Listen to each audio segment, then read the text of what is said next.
Morning po sa ating lahat. Mga kaibigan, samahan nyo ako. Tingnan natin yung ating ginawang suka, no? Suka ng saging. Dito ko siya nilagay, oh. Ito. Ayan.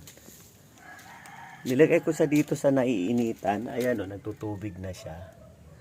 Ayan. So, ang gagawin natin ngayon, pasisingawin natin. Kasi tapang 3 days na ngayon, di ko na pasingaw to. Ayan, oh. Lubong-lubo siya. Yan, so ano na siya, grabe na ang kanyang acid, no? So atin pong gagawin ngayon, dito tayo sa medyo malamig-lamig. Yan. Atin siyang pasisingawin ngayon. Yan. Ito yung pangalawa.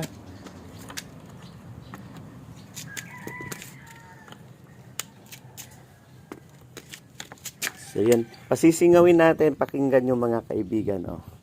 Dapat ano siya, ayan, oh. Pasisingawin natin every other day kasi para maano siya. Ayan, oh, tingnan niyo, oh. Ang kulo niya, kumulo ng kumulo. Ayan, oh, di ba? Oh, amoy suka na. So maganda kasi nito, gawin natin, paiinitan talaga para mabilis siyang mag-umasim, no? Ayan, oh. So, maano nito mga kaibigan, ganito po ang ginagawa ko. Para po, kahit 3 days kong siyang hindi kahit 3 days ko siyang hindi maipasingaw. Ganun lang, oh. Yuyupiin ko siya. Kasi mag-aano din naman yan. Ayan, oh. Nakayuping ganyan. Para po sa paglubo niya, hindi masyadong So, balik ko na to doon. Para mainitan. Mamayang hapon po, nakaano na yan. Nakalubo na naman yan. Niyupi ko siya. Bago hinigpitan yung kanyang, takip. So, ito po, ganun din po ang ating gagawin dito. So, yan o. Pasisingawin na natin. Ayan o. Dinig na yun. O, yan. O, tingnan nyo, nagbumubula siya, o. So, may suka na siya. So, kulang pa sa asim. Ang sarap ng, niya talaga, ang sarap ng suka nito. So, ang gagawin natin ngayon, iyuyupiin na naman natin siyang ganyan. O.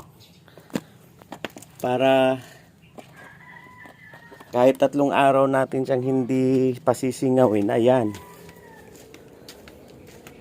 So, ganun lang po mga kaibigan ko.